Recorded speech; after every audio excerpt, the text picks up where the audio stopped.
Hello and welcome to our newscast. It's Thursday, October 16th here in Korea. Live from Seoul, I'm Laah Hyun-kyung.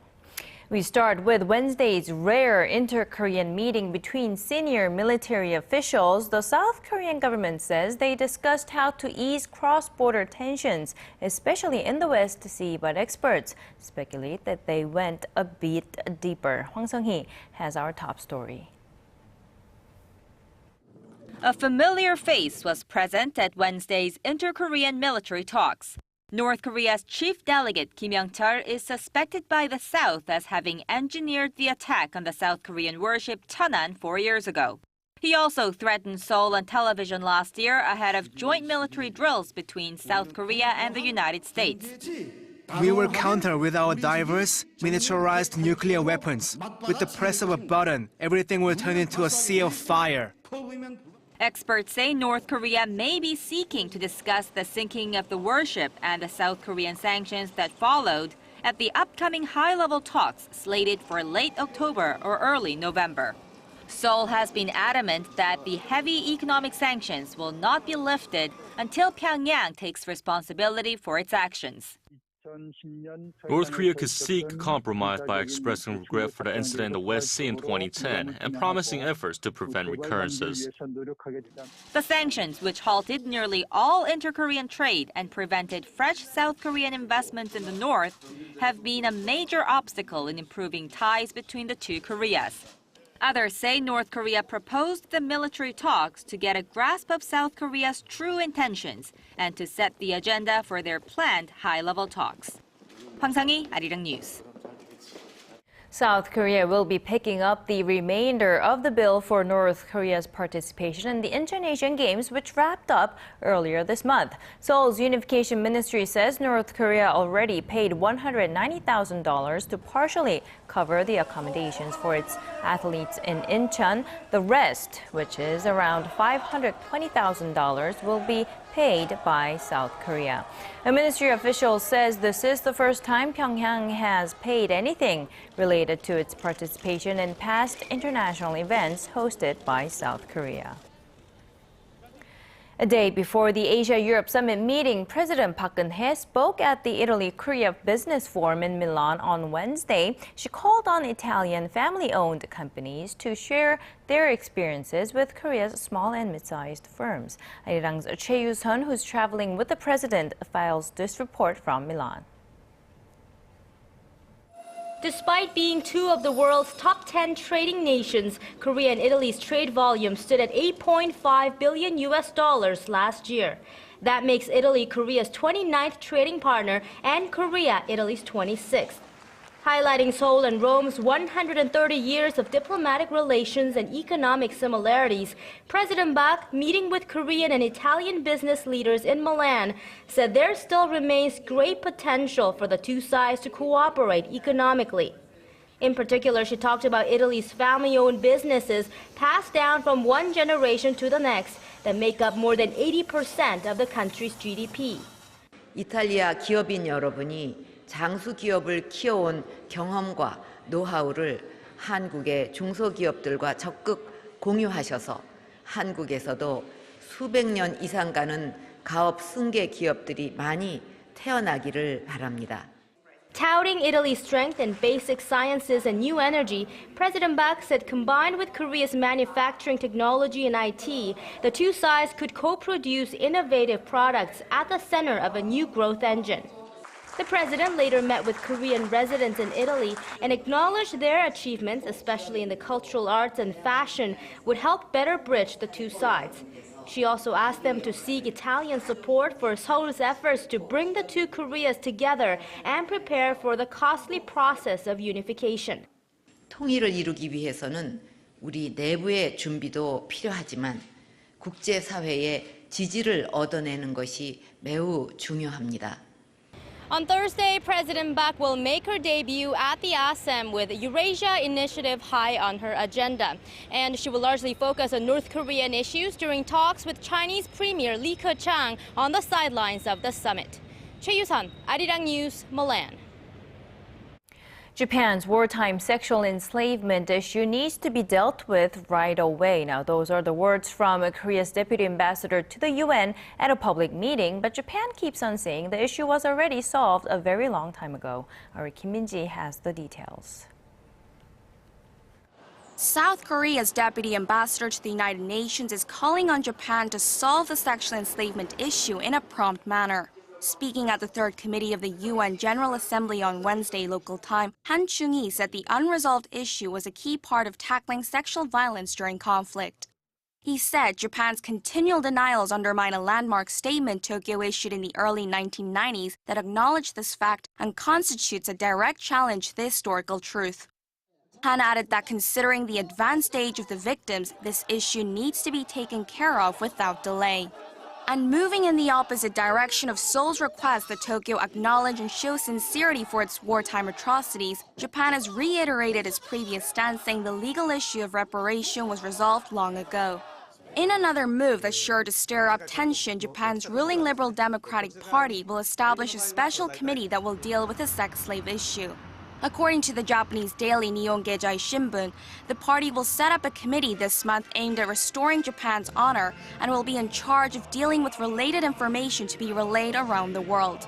Japanese Foreign Minister Fumio Kishida also says Tokyo will consider the best course in order to win understanding from the international community. Ahead of the 50th anniversary next year of normalizing ties, the two Northeast Asian neighbors don't seem to be narrowing their deep diplomatic differences. Kim Min-ji, ARIRANG News. After another healthcare worker in the U.S. was confirmed to have contracted Ebola, questions and concerns about safety protocol there are rising. U.S. President Barack Obama promised a much more aggressive response to stop the spread of Ebola, which has already killed thousands in West Africa since earlier this year. Our Shin Se-min has more. A second healthcare worker who treated a now-deceased Ebola patient in Dallas has tested positive for the virus. 29-year-old Amber Vincent has been transferred to Emory University Hospital in Atlanta for treatment. The case is stoking fears of a bigger spread of Ebola. Vincent traveled on a domestic commercial flight to Cleveland from Dallas this week, despite having an elevated temperature and extensive exposure to the virus. She reportedly contacted the Centers for Disease Control and Prevention beforehand to ask if she could get on the plane. She was reportedly told she could. U.S. President Barack Obama has canceled campaign events over the recent cases. What I've directed the CDC to do is that as soon as somebody is diagnosed with Ebola, we want a rapid response team, a SWAT team, essentially from the CDC, to be on the ground as quickly as possible and making sure that all the protocols are properly observed, that the use of protective equipment is done effectively, that the disposal of that protective equipment is done properly. In a scramble to prevent the spread, the first human trial of a Canadian-made Ebola vaccine began on Monday in Maryland. But there's no timetable for when the vaccine may be ready for actual victims. The confirmed death toll in the Ebola outbreak has exceeded 4,400, most of them in West Africa. The World Health Organization warned this week that the number of new Ebola cases could soar to as many as 10,000 a week in the hardest-hit countries of Sierra Leone, Liberia, and Guinea by the end of the year. Shin Se-min, ARIRANG News. Tensions keep on rising in Hong Kong with a video going viral which shows police punching and kicking a pro-democracy demonstrator. Hong Kong police said it's looking into reports that a group of 6 or 7 plainclothed officers had taken a handcuffed man named Ken Tseng into a corner and beat him while others kept watch. Tseng's lawyer said his client suffered serious injuries. The incident occurred as the city saw some of its worst clashes Wednesday between police and protesters since the pro-democracy rallies began.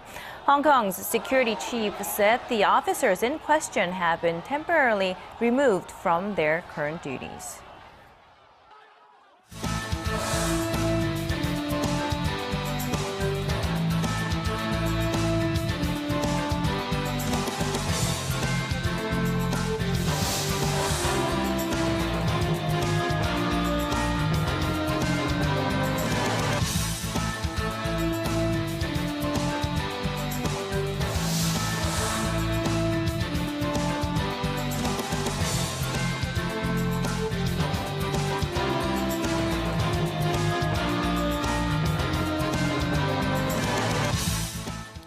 Consumer sentiment here in the nation may have rebounded from April's deadly Seoul ferry disaster, but that's not enough to get the economy back on a bullish recovery track. External factors still pose a threat, and concerns are mounting as the nation's exporters may now be facing an even more difficult time. Our Hwang Sung-hee reports.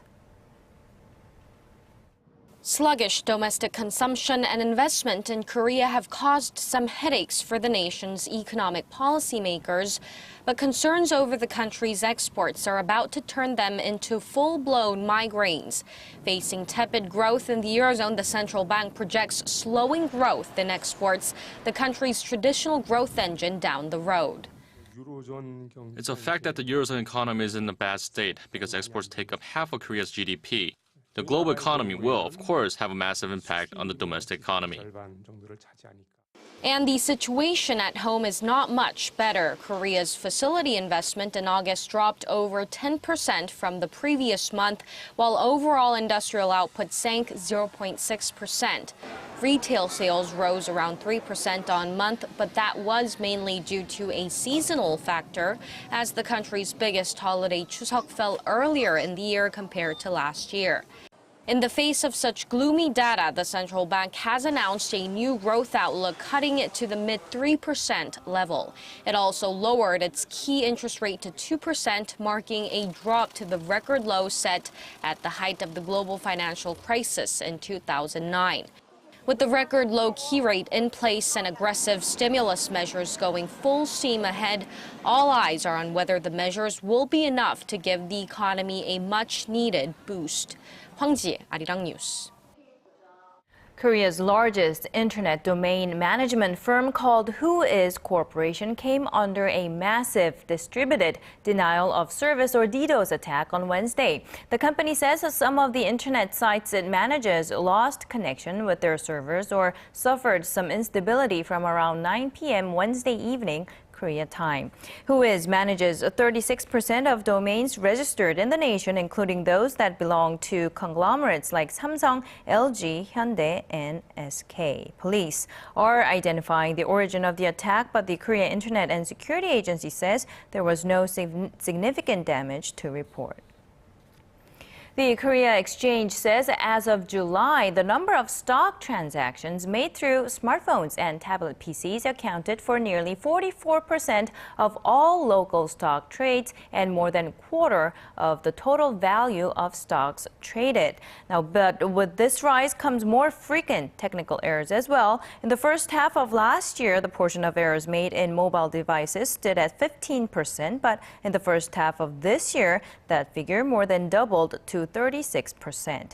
Analysts say authorities need to strengthen their supervision of mobile transactions to counter those technical problems.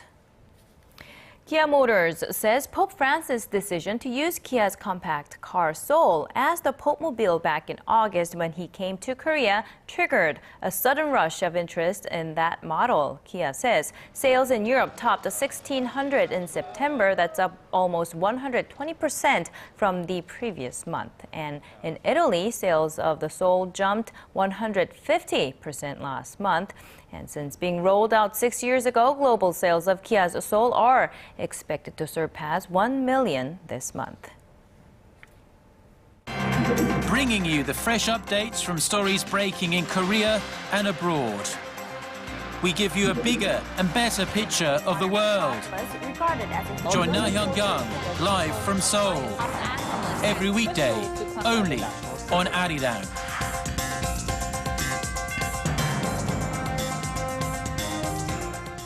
The world's largest telecommunications conference is set to kick off in Korea's second biggest city, Busan, in just 4 days' time, eyeing to see the chance to show off their latest gadgets and technologies to the rest of the world. At that event are Korean IT companies. Our Sung Ji-sun has this report. During the 3-week ITU Plenipotentiary Conference, a handful of related conventions will be held at the Busan Exhibition and Convention Center, ranging in topic from health ICT to big data. They will all provide a glimpse into the future. The 5th generation mobile network will be at the heart of all the state-of-the-art telecom technologies to be exhibited during the ITU conference period. The mobile technology enables users to download a high-definition movie in just 1 second. Samsung Electronics on Wednesday succeeded in establishing a data transfer environment of 1.2 gigabytes per second inside an automobile running at 100 kilometers per hour. Korea's 3 major mobile carriers, SK Telecom, KT and LG U+, will unveil their latest technologies at the World IT Show, kicking off with the ITU conference. SK Telecom aims to become the world's leading provider of 5G technology, which is often referred to as being beyond 2020 mobile communications technologies. For the exhibition, SKT will be transferring its mobile team to the port city, which will allow people to experience a smart home environment connected through the Internet of Things. KT will set up a ubiquitous zone to display its smart energy, healthcare, and integrated security systems. On the sidelines of the main conference, the CEOs of Korea's leading ICT companies will also share their insights and unveil their visions for the future. The speakers will include the chiefs of internet portals Naver and Tom Kakao, and KT President Hwang Sung-hee will give a keynote speech on the creative economy and Gigatopia on the 27th of October at the Global ICT Premier Forum. 송지선, 아리랑 뉴스. And on to another big international event. Officials from about 150 countries are holding high-level talks in the eastern Korean city of Pyeongchang this Thursday. This is part of an international convention on biological diversity, also under the United Nations. ARIRANG's Park Ji-won tells us more. In a midterm review of the implementation of a strategic plan for biodiversity, representatives from scores of countries gathered at the conference of the parties to the Convention on Biological Diversity agreed that the global community has fallen short of achieving goals that were set to be completed by 2020. To adapt, the meeting is adopting the Pyeongchang Roadmap, which was reorganized and rearranged previous plans and measures so that they are more realistic.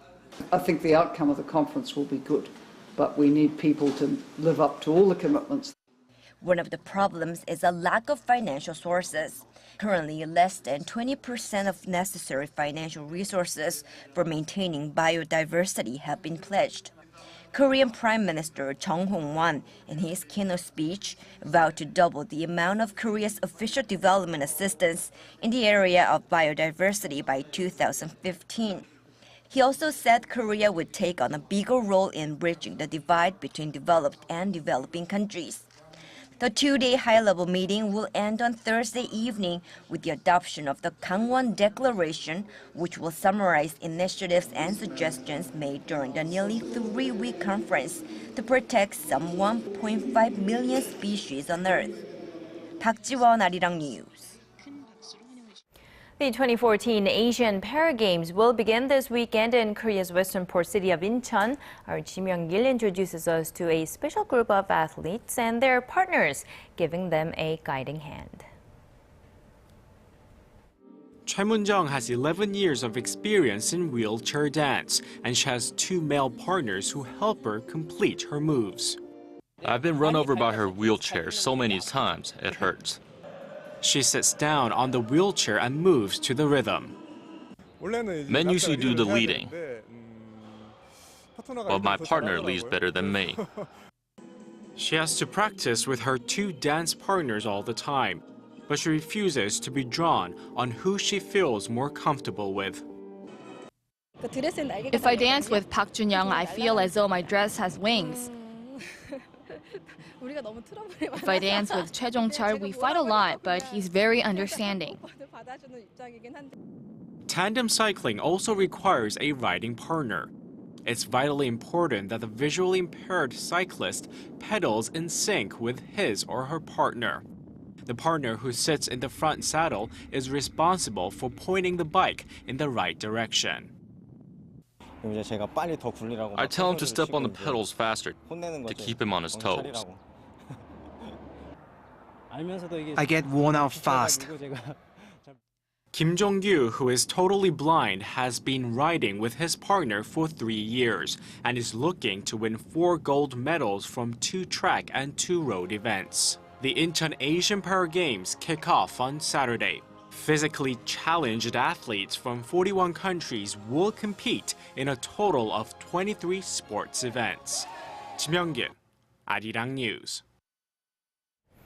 It's not new to find artists these days putting modern twists on the traditional, but what happens when you flip things the other way? Our Im Yoon-hee shows us one example. Take a look. The steady beat, then a slow buildup, in adrenaline, in instruments. But suddenly, it goes back to where it all started. It's a rhythmic cycle of going forward, then backward, of building momentum, then somehow finding a way back home. It's a reversal, an undoing of what's been done. The term yuk can be translated to reverse and is an important term in East Asia. Everything has movement, a flow of life that's part of a cycle, where now going in reverse is essential to start again. But it's in this process of going in reverse where something new is born. And instead of snare drums and piccolos, the National Orchestra of Korea members have taken up their puks and their pidis, along with other traditional Korean instruments, to recreate the steady tempo of Maurice Ravel's classical piece, Bolero. It's a task easier said than done, as traditional Korean instruments are usually played to songs that follow the rhythm of traditional Korean music, a rhythm that greatly contrasts compared to Western styles.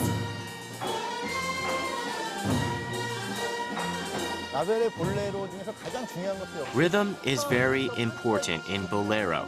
From start to finish, the same rhythm stays consistent. But we didn't take it as is. Instead, we reshaped it through an ancient Korean tune called 굿거리. 하나, 둘, 셋, 둘, 둘, 셋, 셋, 둘, 셋, 넷, 둘, 셋. This is the representative rhythm of traditional Korean music, and so we pulled out the core elements and then applied it to Bolero.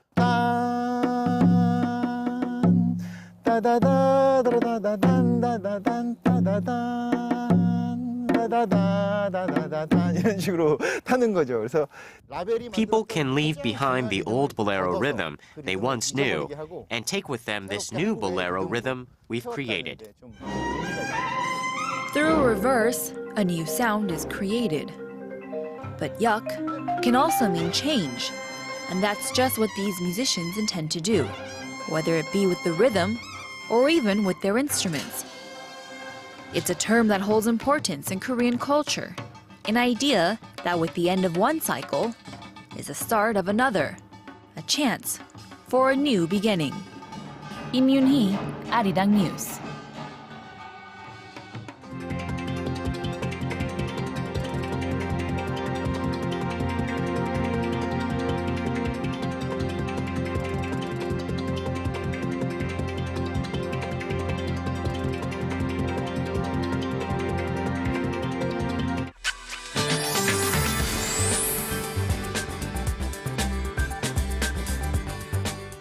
It was a rainy morning for some. I'm Michelle Park here with the latest weather forecast.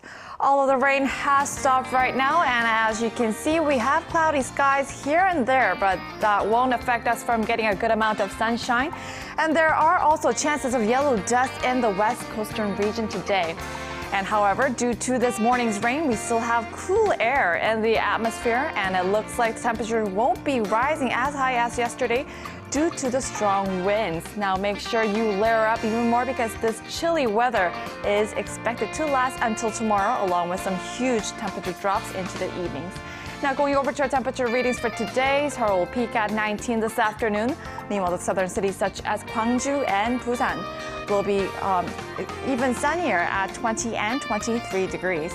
Now moving over to other regions, Jeju Island will peak at 21, while Dokdo reaches lower at 19, while Mount Kumgang hits just at 20. Well, that's all for now. I'm Michelle Park, and here's a look at the weather conditions around the world.